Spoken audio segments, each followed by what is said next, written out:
যে আমি 10টা বান্ধবীর সাথে প্রেম করেছি, বড় পাপ তো যে না। আমি মদ খেয়েছি বন্ধুদের সাথে, আমি গুন্ডাগিরি করেছি, একজনের হাতে রক কেটে দিয়েছি, পায়ে রক কেটে দিয়েছি, আছে না এগুলো আমার নামে মানুষের? আমি রিলিফের মাল মেরে খেয়েছি, আমি বোনের সম্পত্তি অধিকার দেইনি, পিতামাতাকে আমি বৃদ্ধাশ্রমে পাঠিয়েছি, আমি এটা করেছি ওটা করেছি, হিসাব করা যাবে না? এগুলো তো করেছি আর করি নাই। আমি নামাজ পড়ি নাই এতদিন, এত ওয়াক্ত, আমি যাকাত দেই নাই, আমি রোজা রাখি নাই, পারা যাবে না? আমরা না করলে কি হবে? লেখা আছে না, দেখানো হবে না? সে ব্যক্তি বুদ্ধিমান যে নিজের হিসাব নিজে নিয়ে নিল দুনিয়ায়। এই জায়গায় আসেন, নিজের হিসাব নিজে নিয়ে নেন দুনিয়ায়। এবার আপনি দেখবেন যে আপনার আমার পাপগুলো দুই ভাগে বিভক্ত। একটা হচ্ছে আল্লাহর সাথে জড়িত, আর একটা মানুষের সাথে জড়িত। আল্লাহর সাথে যেগুলো জড়িত, ইনশাআল্লাহ 2 রাকাত নামাজ, অনলি 2 রাকাত নামাজ, ওযু করে এসে মুখলেস ভাবে আদায় করে চোখের পানি ফেলে দিয়ে শেষ রাতে আল্লাহকে বলা, আল্লাহ আমি এই পাপ করেছি, আল্লাহ আমাকে মাফ করুন। আল্লাহ রাব্বুল আলামিনের জন্য এটা মুহূর্তের ব্যাপার, আপনার সমস্ত পাপকে আল্লাহ পাক নেকি দিয়ে পরিবর্তন করে দিবেন ইনশাআল্লাহ। সূরা ফুরকানের শেষের দিকে আছে, ইল্লা মান তাবা ওয়া আমানা ওয়া আমিলা আমালান সালিহান ফাউলাইকা ইউবাদদিলুল্লাহু সাইয়্যাতিহিম হাসানাত। যারা তওবা করবে, ঈমান নিয়ে আসবে এবং আমলে সালেহ করবে, আমি আল্লাহ তাদের সমস্ত গুনাহগুলোকে নেকি দিয়ে পরিবর্তন করে দিব ইনশাআল্লাহ।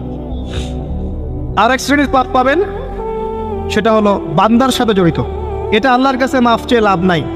আমাকে এসে বলতে হবে, ভাই আপনাকে গালি দিয়েছি, মাফ করে দেন। আমার আপনার কাছে গিয়ে বলতে হবে, ভাই আপনার গীবত করেছি, আমাকে মাফ করে দেন। আপনি আরেক ভাইয়ের কাছে গিয়ে বলবেন, ভাই আপনার টাকা আমি মেরে খেয়েছিলাম, টাকা নেন, শোধ করে নেন। প্রতিবেশীকে বলতে হবে, ভাই জমি নিয়ে নেন, জমি আমি মেরে খেয়েছিলাম। জনগণের সামনে এসে বলতে হবে, এই যে চালের বস্তা তোমাদের ছিল, আমি মেরে খেয়েছি, নিয়ে নাও। এত সহজ না। না হলে এগুলো কিয়ামতের মাঠে জমা থাকবে এবং পুলসিরাতে তারা দাঁড়িয়ে থাকবে। যখন আপনি আমি অনেক নেকি নিয়ে উঠবো, আল্লাহ পাক বলবেন, নেকি দিয়ে দাও। কেন দিব? কারণ অমুককে গালি দিয়েছো, অমুকের টাকা নিয়েছো, ফেরত দাওনি, অমুকের কাছ থেকে অমুককে অপবাদ দিয়েছো, অমুকের সম্পত্তি মেরে খেয়েছো, অমুকের জমি মেরে খেয়েছো, ইত্যাদি ইত্যাদি। এখন তোমার নেকি দিয়ে ওদেরকে শোধ করো। তোমার আমল নামা থেকে নেকি সব চলে যাবে, আর ওর আমল নামা থেকে গুনাহ আপনার আমল নামায় চলে আসবে। বলেন নাউযুবিল্লাহ।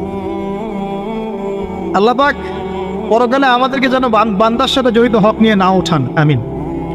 একটা দোয়া করতে পারেন, আল্লাহুম্মা কফিনি বিহালালিকা আন হারামিক ওয়া আগনিনি বিফদলিকা আম্মান সিওয়াক।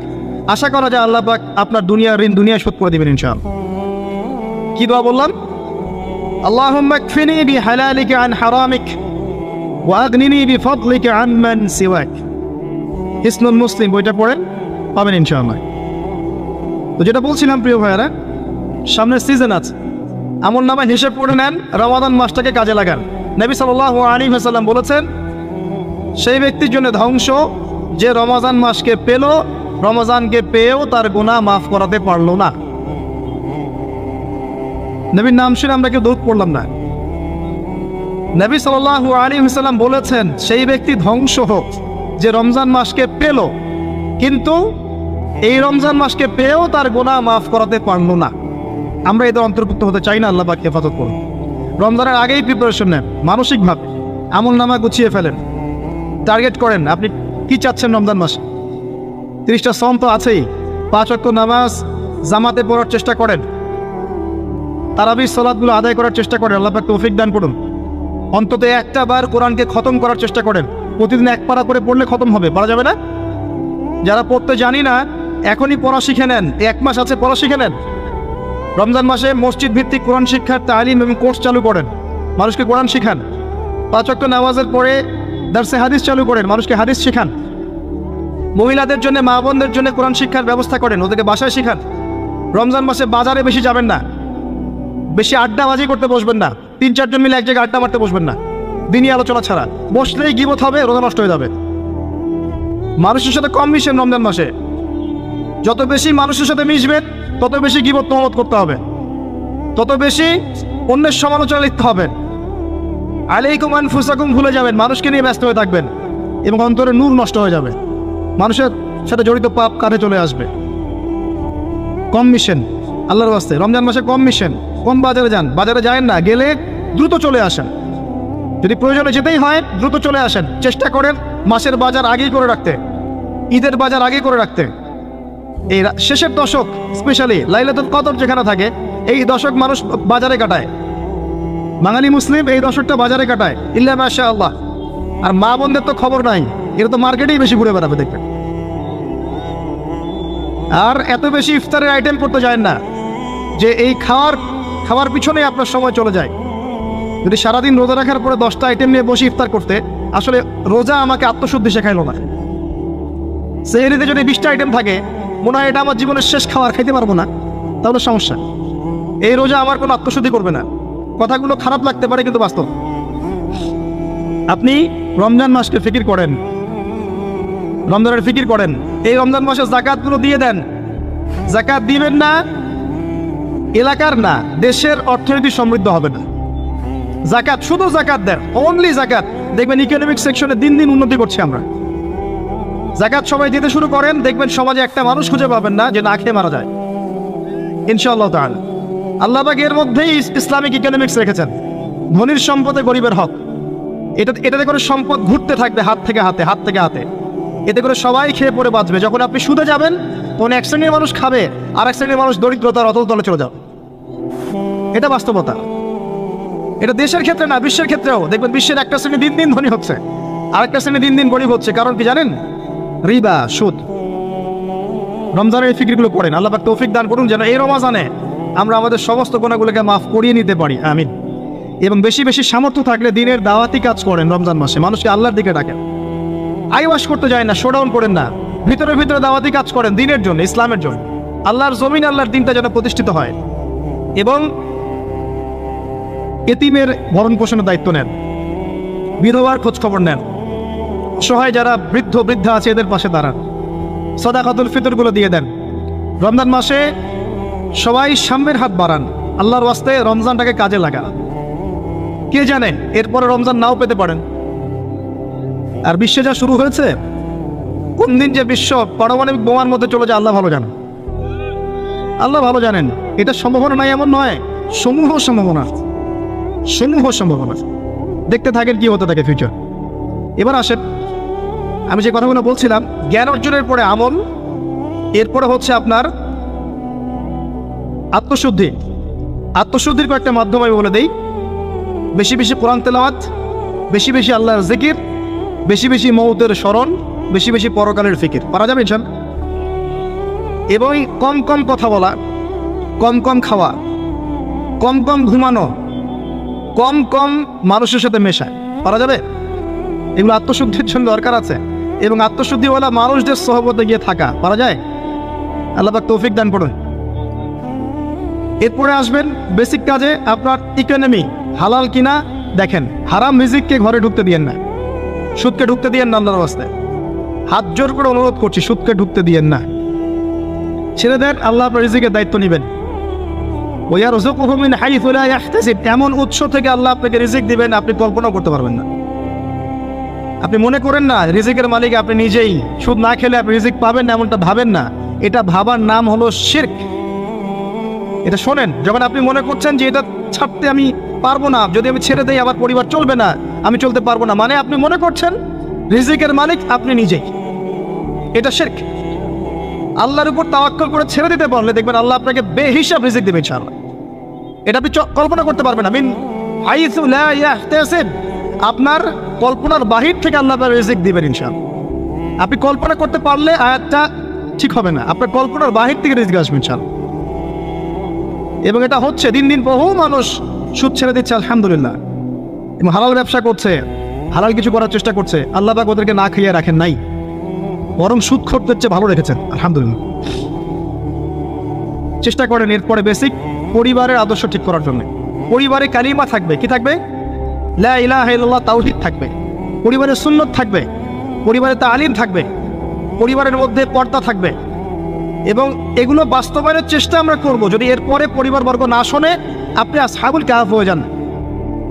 কথা বোঝা যায়? যদি বলতে বলতে বুঝাতে বুঝাতে দাওয়াত দিতে দিতে আপনি ক্লান্ত হয়ে যান, কিছুতেই মানুষ আপনার পরিবারবর্গ কথা না শোনে, সেপারেট পরিবার গঠন করেন, আলাদা পরিবার করুন, একা থাকে না। সুসম্পর্ক বজায় রাখেন, যার যার হক তাকে তাকে দিয়ে দেন, কিন্তু আপনি আলাদা পরিবার গঠন করেন, নিজে একা থাকেন। আমরা অনেকে মনে করি যে আলাদা হয়ে যাওয়াটা খারাপ। আত্মীয়তার সম্পর্ক বজায় রেখে আলাদা ইসলামিক পরিবার গড়া সুন্নত। কথা কি বুঝাতে পারছি না? আত্মীয়তার সম্পর্ক বজায় থাকবে, যার যার হক তাকে তাকে আপনি দিবেন, দিয়ে আপনি স্বতন্ত্র আদর্শ ইসলামিক পরিবার গড়বেন, এটা সুন্নত।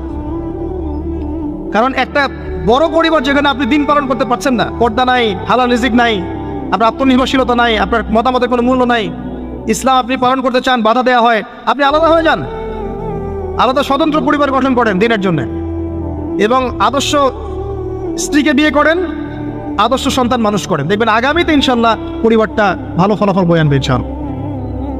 কিছু করেন নাই, ইসলামের জন্য আমাকে স্বার্থপর হতে হবে। ইসলামের জন্য স্বার্থপরতার সুযোগ আছে।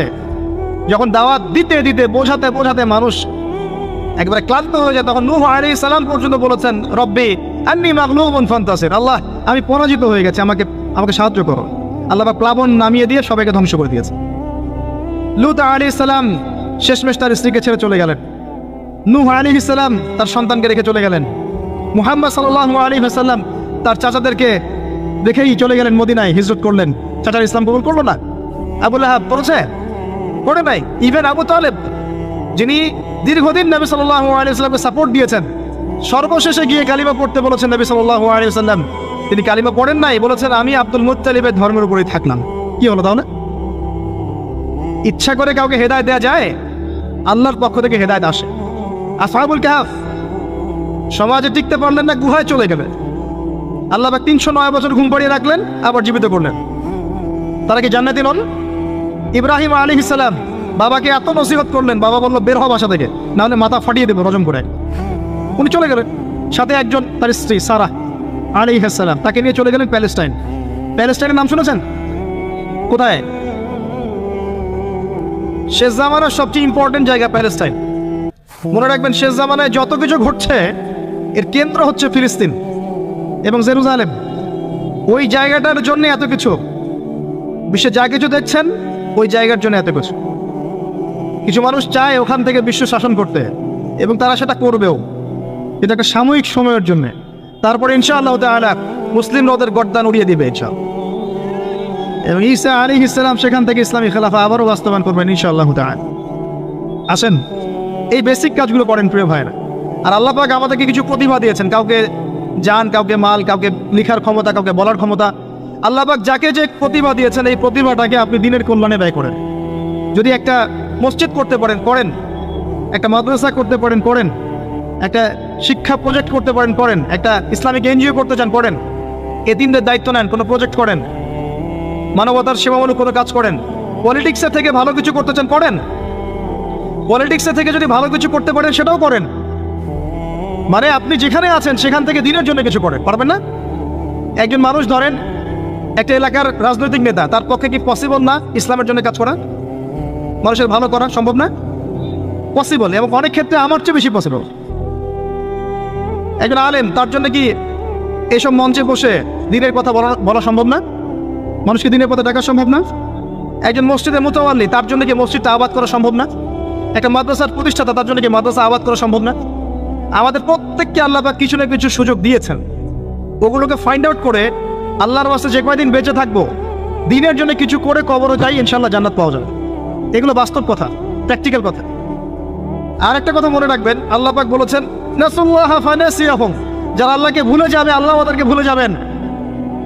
যারা আল্লাহকে ভুলে যায় আল্লাহ তাদেরকে ভুলে যান। ইন্নাল্লাহা লা ইউগাইয়িরু মা বিকওমিন হাত্তা ইউগাইয়িরু মা বিআনফুসিহিম। একটা কওম যতক্ষণ তার অবস্থা পরিবর্তনের চেষ্টা করে না, আল্লাহ পাক ওই কওমের অবস্থা পরিবর্তন করেন না।